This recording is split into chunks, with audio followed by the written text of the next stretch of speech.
Ассаламу алейкум. Кандайсыңар достор? Урматтуу кыргыз элим, барсыздарбы? Ден соолугуңуздар жакшыбы? Кандай жүрөсүздөр? Баарыңыздарга чоң салам. Кечирип коесуздар, көптөн бери эфир кыла албай атам. Аралыктар алыс болуп калып атат.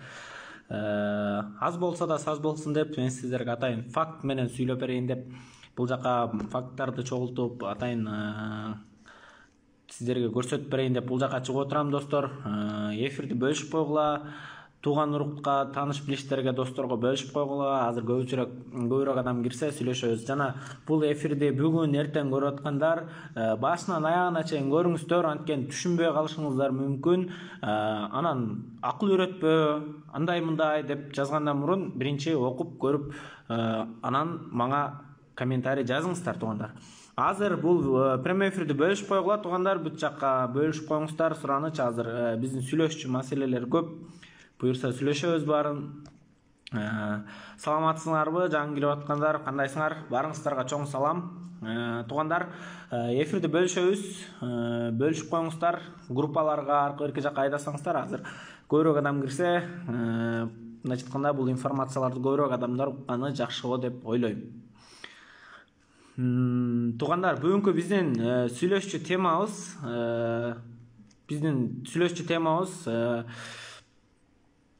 митинг тууралуу болот. Митингдер тууралуу жана Марат Аманкулов тууралуу жана Садыр Жапаров тууралуу бүгүн кеңири кеп кылабыз тугандар. Тугандар, бүгүнкү чыгып аткан информацияларды баарыңыздар эле уктуңуздар го деп ойлойм. Бүгүн көрдүңүздөр интернет айдыңына кандай информациялар чыгып кетти, эмне деген информациялар чыкты, эмне болду депчи. Тугандар, бүгүн мен силер менен эмне тууралуу сүйлөшкүм келип атат? Тугандар, бүгүн мен силер менен буга чейинки өткөн күндү жана азыркы кошоматчылар тууралуу сүйлөшкүм келип атат да. Тугандар, мен мына Марат Аманкулов дегенге вообще түшүнө албай атам да. Бул вообще ачыгын айтканда азыр каякта, эмне кылып жүрөт? Буларды карабай укмкм эмне кылып жүрөт? Мен таң калып атам да. Буларды Марат Аманкуловду ачыгын айтканда камаш керек да. Анткени бул Марат Аманкулов биздин ачыгын айтканда бул кыргыз элин мындайча айтканда эркиндигин сатканга аракет кылганда бул кишичи. Марат Аманкулов ким десеңер, бул Биримдик партиясынын лидери. Бул Марат Аманкулов ушул революциянын болушуна себепчи, ушуга күнөөлүүлөрдүн бири. Марат Аманкулов деген Биримдик партиясынын лидери болчу. Анткени силер эмнеге көргөн эмессиңер, билесиңерби? Анткени Марат Аманкуловду бир да жолу силер теледен көргөн эмессиңер. Анткени бул дебаттарга чыккан жок, бир дагы дебатка чыккан жок. Анткени шайлоонун учурунда дебаттар болуп атты. Чыккан жок. Анткени бул аркасы таза эмес экенин билет. Бул эмне болуп таза эмес экенин айтып берейин мен силерге. Бул Россияга барып, биз уже болдук, эгемендүүлүк менен да жашап көрдүк, силерге кайтышыбыз керек деген, мындайча айтканда кыргыз элинин эгемендүүлүгүн эме кылган. Эгемендүүлүгүн жокко чыгарганга аракет кылган адам да.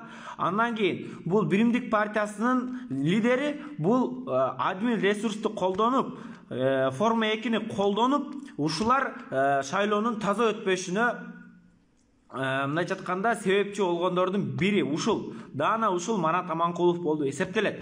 Марат Аманкуловду ачыгын айтканда азыр УКМК кармап, тийиштүү чараларды көрүүсүн талап кылат элек. Кандай деп ойлойсуздар тугандар? Мына азыр көзүнөн ажырап, бутунан ажырап, колунан ажырап, көзү көрбөй байкуштар жүрүшөт. Ошолордун бүт бардыгына күнөөлүү ушу Марат Аманкулов жана ошол Мекеним Кыргызстан партиясы болуп эсептелет. Булар форма 2 жана админ ресурсту колдонуп, кыргыз эли мындайча айтканда акчага сатып алабыз деген адамдардын бири ушулар. Тугандар, дагы айта кетчү нерсе. Мен ишенмесеңер силерге далил катары айтып кетейин, өзүм күбө катары. Ушу үстүздө жылдын 2020-жылы 4-октябрь күнү Бишкек шаарында Жөөк жол Орозбекова көчөсүндө 12-20 шайлоо участкасы бар болчу. Анан мен баягы датынча кызыгып, барып, кандай болот экен жыйынтыгы деп, мен жыйынтык укканы ошол жерге бардым. Ошол жерге жакын болгонум үчүн. Барып күтүп турсам, алдына Мекеним Кыргызстан партиясы менен Биримдик партиясынын координаторлору келди. Мен ал жерде дагы баягы куулугума салдым да. Куулугума салып сурап турдум да. Байке, канчанчы местеде келип атасыңар, эмне болуп атасыңар деп Саат ошондо саат 9 болчу. 9да эле алардын колунда уже бүткүн уже жыйынтыгы бар болчу, колунда жыйынтыгы бар болчу. Мен ошондо эле таң калгам. Как это так? Пока бүтө элек го. Кантип силердин колуңарга жыйынтык тийип калды деп сурабадым. Бирок мен атайлап дагы көп нерсени билип алайын деп ар кандай суроолорду берип көрдүм да. Ошондо Мекен Кыргызстан партиясынын координатору айтты. Ушул участкага дейт, айтып атат да, ушул участкага дейт. Озерныйдан, Бишкектен, Озерныйдан 10 автобус адам алып келдик деди. 10 бусик автобус адамдарды алып келип, ушул жака форма 2 менен шайлаттык деп айтты да. Эми Жибек Жолу Орозбековада 12-20. Ал жер туугандар, Ак үйдөн алыс эмес. Мен башка областтарды, башка айылдарды айтпай эле коеюн. Ушул Ак үйдүн аркасында туруп ушундай нерселерди жасаган ушул Марат Аманкулов менен Искендер Матраимовдун партиялары азыркы учурда жооп берсин. Ушулардын айына революция чыкты туугандар. Анан Биримдик партиясынын координаторунан да сурадым. А сиздер эмне кылдыңыздар? Кантип көп упай алдыңыздар десем, ал айтып атат магачы. Адми ресурсту колдондук, бирок Бишкек шаарында эмес, башка жактарда колдондук деп атат. Бишкек шаарында наглы эле сатып алдык деп мага айтты. 12-20дагы болгон ушундай көрүнүштөрдү мен өз көзүм менен көрдүм. Аны далилдеп бергенге да мындайча айтканда далилдерим бар, күбөлөрүм бар. Ошол эки партиянын координаторлору ушинтип айтып атат. Мындайча айтканда өздөрүн далилдеп, өздөрүн сатып атат. Бул ишке революциядагы жабыркагандар силерге айтарым. Силер мамлекеттен жардам күтпөй, ошолорду барып туруп, ачыгын айтканда ошолордон жардам алгыла. Ошолор силерди ушундай болушуңарга себепчи болду. Анткени ошолордун айынан силер митингге чыктыңар. Митингге чыктык ошолорго каршы болуп. Алар эл душмандары. Керек болсо Марат Аманкулов Кыргызстандын эгемендүүлүгүн Россияга берип жиберейин деген адам. Эгемендүү өлкөдө жашап аткандан кийин туугандар, ар ким өзүнүн сүйлөгөнгө укугу бар. Бирок андай мындайча айтканда кыргыздын эгемендүүлүгүнө тийиштүү сөз келтирген, эгемендүүлүгүнө шек келтирген адам бул кыргыздын душманы деп эсептегенге туура келет туугандар. Ушулардын айынан ушул убакка келдик. Эми эмне кыл дейсиңер туугандар? Бир нерсе болсо эле Жапаров күнөөлүү, бир нерсе болсо эле Жапаров неме кыласыңар? Садыр Жапаровду. Мына силердин эл душмандар, мына Марат Аманкулов, Искендер Матраимовдун партиялары. Мен өз көзүм менен көргөнүм айтып атам мен силерге. Силерде деле болду. Ар бир айылда болду. Булар деген ушул эгерде добуш сатып албаганда, форма 2-ни кылбаганда, эме кылбаганда ушул күнгө келбейт болчу. Ачыгын айтканда туугандар.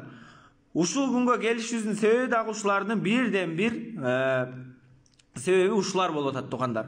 Эгерде булар болбогондо азыркы көзүнөн ажырап, колунан ажырап, бутунан ажырап, ден соолугунан ажыраган биздин бир туугандар болбойт болчу. Колунан ажырабайт болчу, көзүнө ок жешпейт болчу.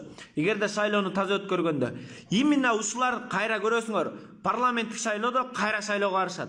Жана дагы шайлоонун таза өтүшүнө түздөн түз себепчи болушат. Таза өтпөсүнө түздөн түз себепчи болушат ушулар. Туугандар, булардын парламентке келишине жол бербегиле. Булар келген учурда дагы шайлабагыла. Булар көрөсүңөр, өздөрүнүн партиясы менен болбосо дагы буга чейинки таза партиялар менен барышы мүмкүн. Мисалы, Мекенчил, дагы бир башка реформалуу ишил ошого окшогон партиялар менен барышы мүмкүн.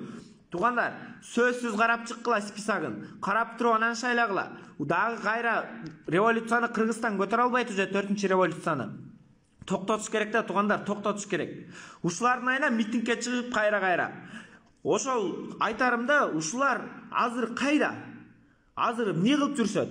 Азыр байкуш ушулардын айынан элдер кыйналып жүрүшөт. Ушулардын айынан кыйналып азыр көзүнөн ден соолугунан ажырап жүрүшөт. Ушулар жооп берсин кана. Ушулар жооп берсин. Ушулар добуштаткандыгы тууралуу фактылар бар. Ошолорго жооп берип, мыйзам түрүндө иш козголсун да туугандар, туурабы? Анан чыгалып эле Марат Аманкулов тууралуу эч кимдердин маалыматыңар жок. Анткени бул Мекен бүтүн Кыргызстан эмне Биримдик партиясынын лидери. Бул бир да жолу качып, бир да жолу дебатка чыккан эмес. Бул дебатка чыкса муну оңой эле, жөнөкөй эле жарандар апарып сындырып коймок. Жөн эле сөздөн кармап коймок да, анткени бул жооп бере албайт. Бул кимдир бирөөнүн мындайча айтканда саясий курал болуп жүргөн убагында. Анан туугандар, ушул эки партиянын лидерлери жооп берсин кандай дейсиңер? Менин ушундай каалоомда ушулар жооп берсин. Ден соолугун айрылгандарды ушулар камсыздасын. Ушулар мындайча айтканда компенсация төлөп берсин аларга. Ушулардын айынан болду. Не дейсиңер? Туурабы туугандар? Анан туугандар, бүгүн мен дагы бир нерсеге мындай таң калып отурам да. Ушундай бир эл экенбиз, күн сайын воскресенье сайын митинг кыла бергенчи. Бүгүн дагы НПОлорду чогултуп алып, гейлерди, лесбиянкаларды чогултуп алып, дагы митинг кылыпсыңар. Эми айтарым, ошо митинг кылгандаргачы, туугандар, митингден тажаган жоксуңарбы? Митингге чыгып не таап атасыңар? Не акча таап атасыңарбы? Силерге эмне акча төлөп берип атабылар? Ошо оюңарды барып туруп айтпайсыңарбы? Өткөндө Бакайбек айтпадыбы? Ибраимова жүзгө келгиле, сүйлөшөлү, сүйлөшүү жүргүзөлү. Силердин оюңарды угалы, биздин ойду угалы, бир бүтүнгө келели деп. Барбайсыңарбы? Калп эле, барып сүйлөшө албайсыңар силер эчтекени. Эчтеке кыла албайсыңар. Анткени силер мындайча айтканда бирөөнүн саясий куралы, мындайча айтканда бирөөнүн саясий кулу болуп жүрөсүңөр да, ачыгын айтканда. Ушунчалык принципиалдуу экенсиңер, ушунчалык идеяңарга бай экенсиңер, ушунчалык бир нерсени кылгыңар келет экен. Барбайсыңарбы? Сүйлөшүүгө кирбейсиңерби? Сүйлөшө албайсыңар. Азыр силер кимге каршы чыгып атканыңарды өзүңөр билбейсиңер туугандар. Бүгүн болсо минтип жазып чыгыптыр. Сапар Исаковду жогорку сот актады депчи. Ошол жерде да Садыр Жапаровду жамандап өлүп баратасыңар. Садыр Жапаров азыр ким? Президентпи, ИОбу, премьер-министрби, спикерби, депутатпы, министрби, ким? Эч ким го. Ага причем тут анан Садыр Жапаровду күнөөлөп атасыңар. Садыр Жапаров эмне ага буйрук бергиде эмне ал ким болуп кеттир? Ал Садыр Жапаров жөнөкөй эле кандидат. Силер Садыр Жапаровду жөн эле күнөөлөй бербегиле. Бул жерде мындай логически ойлонуп туруп, анан бир бүтүнгө келсеңер туугандар. Келип туруп эле анан ким күнөөлүү, акырайга келип туруп эле Садыр Жапаров күнөөлүү. Эртең айылда койлоруңар, уйларыңар төлдөбөй калса да Садыр Жапаров күнөөлүү болсун анда. Бир нерсе болсо эме болсар. Аны баары жогорку сотко айткыла да. Айтты эле го, сотко менин аралаша албайм. Мен аралаша албайм. Президент болуп турганда дагы мен сотторго буйрук бере албайм деп айтпадыбы? Эч бир киши сотко мындайча айтканда буйрук бере албайт. Муну минтип кой, антип кой деп. Аны барып жогорку сотто айткыла. Жогорку сотко жазгыла. Келип туруп эле акыр аягында келип туруп Садыр Жапаров күнөөлүү кылып койбой. Силер провокаторлор, силерге ден соолук. Силерди билем кандай экениңерди. Провокаторлар, силер постоянно ушундай маалыматтарды чыгарасыңар дагы, келип туруп акыр аягы Садыр Жапаровду күнөөлүү кылып көрсөтүп коесуңар элге. Туугандар, антип эч мындайча айтканда пайда таппайсыңар. Силердин эч кандай мындай бул жерде эмеңер суу кечпейт айтканыңар. Силер биринчиден аны барып туруп сотко айткыла. Эми Сапар Исаков бошоп кетсе акталып калса деле Садыр Жапаров күнөөлүү, эртеңки күнү май кымбаттап кетсе анда деле Садыр Жапаров күнөөлүү, болбосо Садыр Жапаров азыр эч ким да? Азыр жөн эле мындайча айтканда өзү айтпады, мен азыр эч киммин. Туугандарым дагы мага туугандарым да камалып атат, коррупция менен кармалып атат, жардам бер деп келип атышат, мен жардам бербейм деп айтты. Садыр Жапаровдун каралуусун окусаңар керек. Окуй элек болсоңор менин профилиме кирсеңер турат ичинде жазылып. Ушул нерселерди угуп, билип, көрүп туруп анан акыр аягында келип туруп акырында бир бүтүнгө келип жазганыңар бул туура эмес да, ачыгын айткандачы. Беспредел KG, Азаттык, News KG аман эле болгула. Силерге ден соолук. Провокаторлордун мындайча айтканда уюгу, булагы ушулар болуп эсептелет. Беспредел KGге кирсеңер, такталбаган эч кандай мындайча айтканда туура маалымат эмес, бүт калп маалыматтарды чынга чыгарып, мындайча айтканда элге туура эмес маалымат берип атат. Ал жерде дагы жалаң, ачыгын айтканда капа болбогула, жалаң балконскийлер отурат. Жалаң жазгандары орусча, бир кыргызча комментарий жок. Бир кыргызча комментарий жок. Биз эмне кыргызча жаза албай калдык беле? Биз эмне кыргыз тилин ушунчалык унутуп калдык беле? Бир кыргызча комментарий жазган адам жок. Ошо кыргызча жазса мен ойлойт элем да, була кыргызча эле өткөн деп. Орусчаны кимдер сүйлөйт көбүнчө? Шаарда өсүп калган, шаардык мындайча айтканда түшүнүгү барлар жазат, туурабы? Мен деле орусча жаза алам, бирок мен кыргызча жазам. Анткени сен кыргызча сүйлөсөң, мен кыргызча сүйлөсөм, эч ким кыргызча сүйлөп бербейт. Эртең келип казактар келип орусча сүйлөп кыргызча сүйлөп бербейт. Орустар келип кыргызча сүйлөп бербейт. Биз кыргыз болуп туруп кыргызча комментарий жазып, кыргызча оюбузду билдире албасак, анда биз мамлекеттүүлүгүбүз бар деп мактанбай эле коелу туугандар. Мамлекеттин эң белгилүү мындайча айтканда байлыгы болуп, эң мындай бир Эн белгиси болуп туруп, бул биздин ошол тилибиз, дилибиз, керпибиз, желегибиз болуп эсептелет. Ошол беспредел KG'деги жазып аткандар силерге Кудайым ынсап берсин, ыйман берсин. Беспредел KG Аптандил байке, сизге дагы Кудай ынсап берсин. Акчага сатылган кандай ойлорун Аллахым сизге көрсөтүп койсун. Сизге окшоп акчага сатылгандардан Кудай өзү сактасын бизди. Эмне деп чыгарып атканыңызды өзүңүз да билбейсиз. Эртеңки күнү элдин алдында эмне деп жооп бересиз, аны да билбейсиз. Чыгып туруп сүйлөйт десе, жазып атасыз. Ашып кетсе 200 000 подписчигиңиз бар экен. Азыр 100 киши кирип туруп сизге пожаловаться басып койсо, аккаунтуңуз жабылып кетет тугандар. 100 эле киши кирип туруп пожаловаться басып койсо. Тим эле койсо баягы эшек семирсе ээсин тебет болуп, кыргызды бири-бирине душман кылып атышат. Мен ушунчалык баягында ыйлагам, революция күнү ыйлагам. Анткени кыргыздардыдан мындай жатканда душман болуп атат депчи. Анткени өзүнүн эле кыргыз солдаттар барып, кыргыздарды аткан. Кыргыздар эле барып ошо кыргыз солдаттарды сабаган. Ошондон көрө чек араны барып тосса болбой беле? Ошондон көрө башка нерсе кылса болбой эле? Качан эле кыргыз менен мушташып жүрдү эле? Ушу революциянын айынан биз кыргызга душман болуп атабыз тугандар. Ушу революцияга күнөөлүүлөр булар. Мен силерге атын атап кеттим. Марат Аманкулов, ошол мекеним Кыргызстан. Ошолор эле провокаторлор. Акыраяга келтирип эле Садыр Жапаров күнөөлүү болуп калат силерге. Эми мындай логически ойлонбойсуңар. Мына ушу революцияга күнөөлүүлөр ушулар. Ага себепчилер булар ага чөнтөктөш табакташ болгондор булар ошол биздин соцсеттеги баракчалар.